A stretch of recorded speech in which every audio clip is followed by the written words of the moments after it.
دعا کام آ گئی۔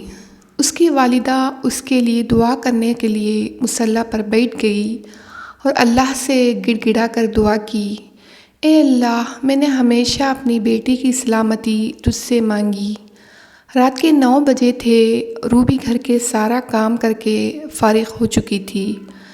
وہ سوچ رہی تھی کہ کچھ دیر کے لیے پڑھ بھی لیا جائے، کیونکہ کچھ دنوں کے بعد اس کے امتحانات شروع ہو رہے تھے۔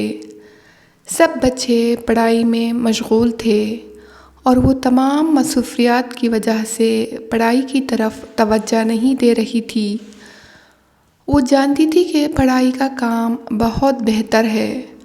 اگر آج اسے کام کرنا پڑتا ہے تو اگلے گھر میں تو ایسا نہ، اور اس کی اولاد کو بھی انہی مشکلات کا سامنا ہو۔ وہ اپنی طرف سے پوری محنت کرتی اور پڑھائی کے ساتھ ساتھ گھر کے کام کاج میں اپنی والدہ کا ہاتھ بٹاتی۔ اس کے والد کا ایک ایکسیڈنٹ میں انتقال ہو گیا تھا۔ اس کی ماں گھر کے گزر بسر کے لیے سلائی کا کام کرتی تھی۔ وہ جانتی تھی کہ اس کی بیٹی کو پڑھائی کا شوق ہے۔ روبی کو ایک ایسی بیماری تھی جو اسے روز بروز موت کے منہ میں لے جا رہی تھی، مگر وہ اپنی ماں کو بتانے سے ڈرتی تھی۔ وہ جانتی تھی کہ اگر اس کی ماں کو پتہ چلا تو وہ بہت پریشان ہوگی۔ اس کی ایک دوست ننھی تھی، وہ اس سے ہر بات شیئر کرتی تھی۔ اسے ننھی کو بتا رکھا روبی اس کی بہترین دوست تھی۔ روبی نے اس سے پوچھنے کی کوشش کی تھی تو ننھی بولی کہ میری مدد کرو، میری امی کی طبیعت بہت خراب ہے۔ روبی جلدی سے گھر گئی اور ماں کو بتا کر ننھی کے گھر چلی گئی۔